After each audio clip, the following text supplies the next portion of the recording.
اگر ایران میں حکومتوں اور سلطنتوں کی بات کریں تو آج سے تقریباً 2700 سال پہلے بہت سارے قبائل نے مل کر پہلی دفعہ ایک منظم ریاست بنائی جسے میڈین سلطنت کہا جاتا ہے۔ پھر سائرس نے اس سلطنت کا خاتمہ کر کے یہاں پر ہخامنشی سلطنت کی بنیاد رکھی جو بڑی تیزی سے 3 براعظموں تک پھیلی اور دنیا کی پہلی سپر پاور بنی، اور سائرس دا گریٹ سائرس کے نام سے مشہور ہوئے۔ بہت سارے علماء کا خیال ہے کہ قرآن پاک میں جس بادشاہ کا ذکر ہے ذوالقرنین، وہ یہی سائرس تھے۔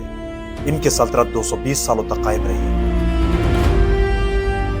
اور پھر یونان کے دا گریٹ الیگزینڈر یعنی سکندر اعظم نے اس سلطنت کو شکست دی۔ یہاں پر سکندر اعظم کے ایک جرنیل نے سیلوسڈ کے نام سے ایک امپائر قائم کی جو 65 سالوں تک چلی۔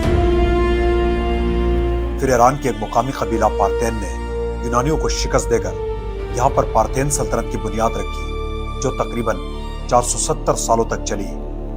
اور پھر ایران کی ایک اور نسل ساسانیوں نے پارتین کو شکست دے کر یہاں پر دا گریٹ ساسانی امپائر کی بنیاد رکھی جو کہ محمد صلی اللہ علیہ وسلم کے دور میں سب سے بڑی طاقت تھی، اور اس کا بادشاہ کسرا تھا۔ موجودہ ایرانیوں کے تمام آباء و اجداد کا تعلق اسی نسل سے ہے۔ پھر عمر بن خطاب رضی اللہ عنہ کے دور میں مسلمانوں نے دا بیٹل آف قادسیہ میں ان عظیم ساسانیوں کو شکست دے کر ایران پر خلافت قائم کی، اور پھر ایران اگلے 600 سالوں تک خلافت راشدہ، بنو امیہ، بنو عباس یعنی عرب حکمرانوں کے زیر انڈر رہا۔ پھر سلجوق نے عباسیوں کو شکست دے کر یہاں پر دا گریٹ سلجوق کی سلطنت قائم کی جو 150 سالوں تک قائم رہی۔ پھر منگولوں نے سلجوق کو شکست دے کر یہاں پر تیمور کی حکومت قائم کی جو تقریباً 200 سالوں تک جاری رہی۔ پھر اس سلطنت کے خلاف ایران کے مقامی لوگوں نے ایک صوفی تحریک کا آغاز کیا جو کامیاب ہوئی، اور یہاں پر صفوی سلطنت قائم ہوئی۔ یہ ایران کی پہلی شیعہ سلطنت تھی۔ موجودہ ایران میں شیعہ مسلمانوں کی اکثریت اسی سلطنت کی وجہ سے پھر یہ سلطنت 235 سالوں تک قائم رہی۔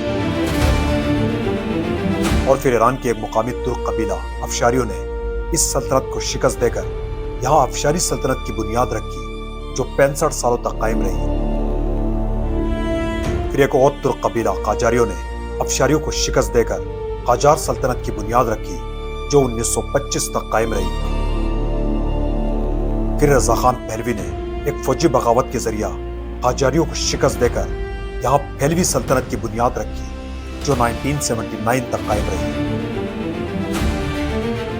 پھر 1979 میں امام خمینی نے اسلامی انقلاب کے ذریعہ پہلوی سلطنت کا خاتمہ کیا اور یہاں پر اسلامی حکومت کی بنیاد رکھی جو کہ آج تک قائم ہے۔